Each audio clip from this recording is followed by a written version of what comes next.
Boma la Neno ndi mchigawo chakumwera kwa dziko lino ndipo ndi limodzi mwa maboma amene amalandira mvula mwamsanga. Kwa zaka zambiri zambuyomo alimi akhala kudandaula kamba kochedwa kolandira zipangizo za ulimi zotsika mtengo. Ntchito yogawa zipangizo za ulimi zotsika mtengo zakhala zikukumana ndi mavuto ngati kuonongeka kwa misewu pamene mvula yayamba kugwa. Koma chaka chino cha 2023 potsegulira ntchito yogawa zipangizo za ulimi zotsika mtengo, President wa dziko lino Dr. Lazarus Chakwera analamula kuti alimi amene maboma awo ayamba kulandira mvula alandire ndithu zipangizozi ngati feteleza komanso mbewu mwamsanganso. I'm therefore directing you, Minister of Agriculture, to ensure that all the farming households that qualify to receive this fertilizer do so within the next 40 days. Additionally, within that period, I'm directing you to give Malawians regular updates on the progress being made in the distribution of the fertilizer across the country.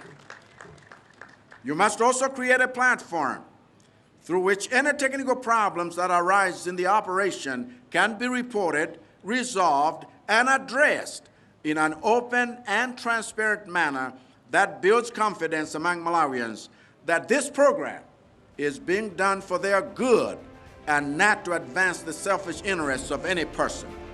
Ndipo lero monga mwa mawu ake amtsogoleri wa dziko lino, unduna wa zamalimidwe uli kuno boma la Neno ndi cholinga chofuna kuchitira umboni kuti ntchito ya Affordable Input Program yayamba mbomali kuchitika.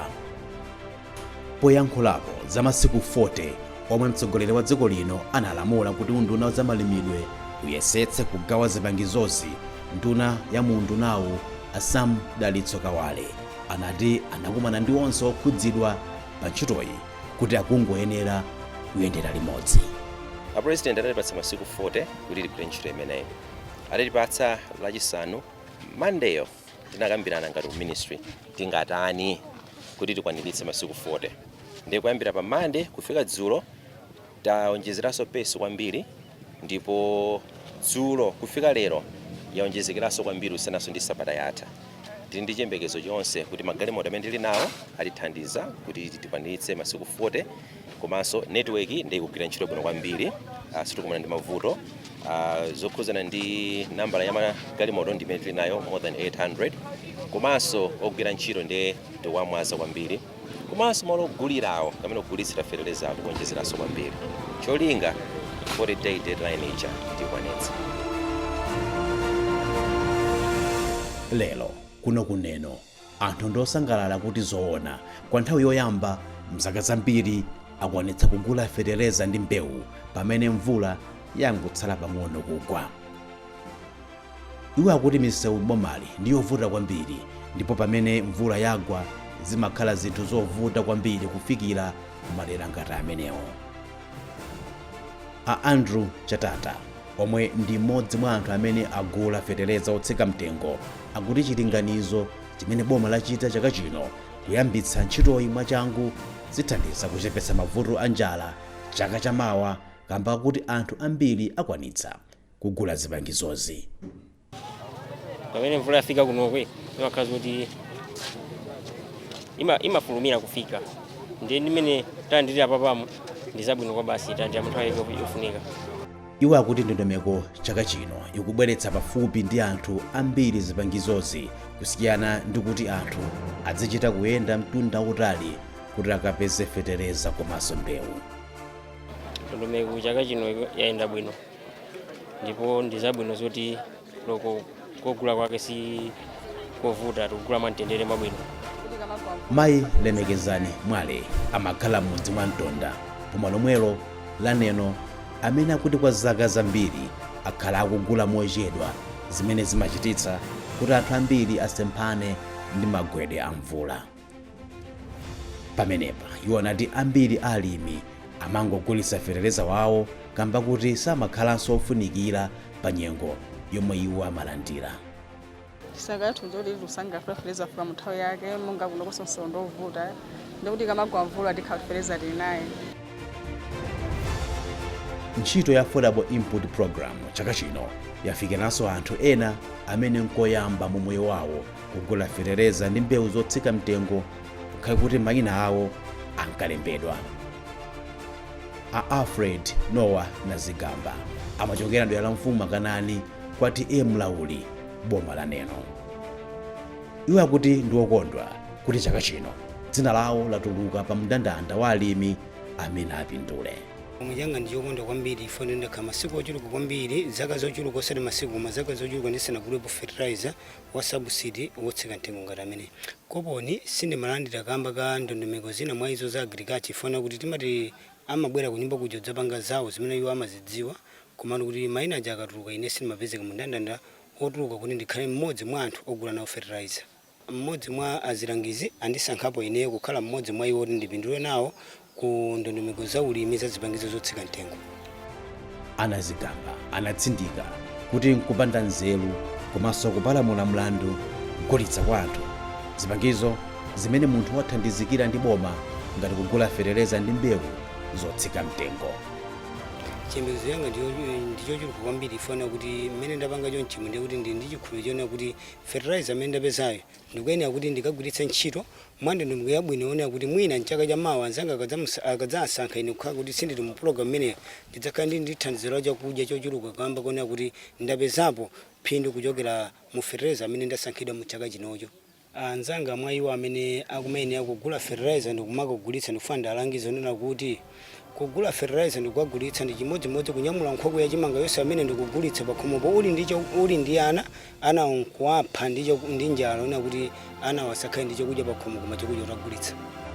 Nawonso mayi Ruth Kaponda omwe amachokera mmodzi mwa Nicholas aka ndikoyamba kukhala pa mndandanda wa iwo amene akupindula chaka chino. Mayi Kaponda akutsindika kuti akagwiritsa ntchito moyenera ndi cholinga chakuti chaka chamawa adzakhala ndi chakudya chokwanira. Kutanthauza kuti chaka zonse sindimatha kupeza mwayi wogula fertilizer koma chaka chino ndapeza mwayi wogula fertilizer kuti chaka chino ndikhala ndi chakudya chokwanira bwino. Chimavuta ndi mboni kuna kuti amatha kubwera umadzatilemba mayina kupezana kuti kulikulu kuchala tamakhala ndi chimphika chawo chimene amatha kusanthula mayina ndi mapeza kuti mayina athu samatha kutuluka koma chaka chino sotuluka. Ndi chimwe mujanga ndilona kuti ndapeza fertilizer yotsika mtengo kuti chaka chamawa ndikhala ndi chakudya chokwanira bwino. Mmodzi woyimira mafumu pansi pati chakucheko akuti boma la Neno limadalira kwambiri ntchito za ulimi. Iwo akuti zimene zachitika chaka chino boma la Neno ndizosangalatsa kwambiri kamba kuti zipereka mpata ndi mwayi kwa alimi kuti atsire fetereza pa nthawi yake. Komabe iwo akuti chiwerengero cha anthu amene apindula chaka chino ndi chochepa kuyerekeza ndi chaka chatha. Chimwemwe chodzaza tsaya kunena kuti moyerekeza ndi zaka zina chaka chino ntchito imene yamba mofulumira komanso kuti anthu abwera adzazionera okha kuti mavuto amene akuapeza ndi mavuto a mtundu wanji. Fetereza wafika alimi ndawo mukuonawo ngakhale pali mavuto ena amene alimi akudandaula tikayang'ana fetereza amene anaperekedwa chaka chatha amene anali okwana 18,000 panopo kwabwera fetereza okwana 10,000 tingatoni mataneji amene afika padakali pano. Ndi ndondomeko imene inatsatidwa posankha alimiwo imene akuitchula kuti productive farmers pali ndondomeko zimene anaziyika kuti apeze kuti mulimi amene akupindula kwambiri ndi ndani. Zapangitsa kuti alimi ena amene ali ang'onoang'ono amene sangakwanitse pa zifukwa zina kuti apindule kwambiri asiyidwa kunja. Namba limene ili kwache kuno chaka chatha nali 800 and something panopo yafika pa 600 tikangana pa group limenelo. Ndiye kuti alimi ambiri ovutikitsitsa kwambiri sapeza nawo mwayi wogula fetereza ochipa ngati amene ndi nkhawa yathu ndimafotokozera anduna kuti kodi apangapo chani pa nkhawa ngati zimene zizi komanso zimenezi kuti sizipangitsa kuti chaka chamawa chakudya chichepe chifukwa alimi ena sanatenge nawo mbali. Ndi amandipatsa mayankho kuna kuti ena mwina alowa ku ntchito zogwira misewu kapena zina ku cash transfer kuti amene asiyidwa awo ayese kuasokerera mmenemo kuti nawonso apindule nawo. Pamenepa nduna za malimidwe Sam Dalitso Kawale akuti ntchitoyi m'dziko muno ili mchimake. Iwo anati pamene President Dr. Chakwera amakhazikitsa ntchito imeneyi pa 20 Oktoba anthu okwana 1.49 million anali pa ndondomeko yoti akuyenera kulandira zipangizozi masiku 40 basi. Monday iliyonse tizikhala ndi ma review meeting amenewa kuonetsetsa kuti pena paliponse pamene pakukhala ngati pakupanga jenkha tifulumire kuti masiku 40 amene anatipatsa president aja tikwaniritse kupititsa feteleza kumalo onse ogulitsira feteleza malo munomu. Ife ngati kunduna wa zaulimi ndi odzipereka kuti feteleza afike pa nthawi yabwino, zovuta zosiyanasiyana zimene zinalipo mbuyomu zisabwererenso, koma tipeze njira zopanga improve system yathu kuti anthu alandire feteleza pa nthawi yake. Chaka chino boma layika padera ndalama zokwana 109.8 billion kwacha kuti zigwire ntchito ya affordable input program. Pa ndalama zimenezi ndalama zokwana 102 billion kwacha ndi zomwe zikugulira feteleza, ndipo 6.5 billion kwacha njomwe ikugwiritsidwa ntchito pogula mbewu. Ndalama zokwana 585 million kwacha ndi zomwe zikugwiritsidwa ntchito kugula ziweto ngati mbuzi. Pali chiyembekezo tsono kuti ngati program ya affordable input program itachitika monga mwa ndondomeko yake, ithandiza kuti chakudya chikhale chokwanira. Izi zitengeranso kuti mvula ibwere bwino m'madera ambiri a mdziko muno, komanso kuti alimi agwire ntchito yawo mwaluso ndinso modzipereka.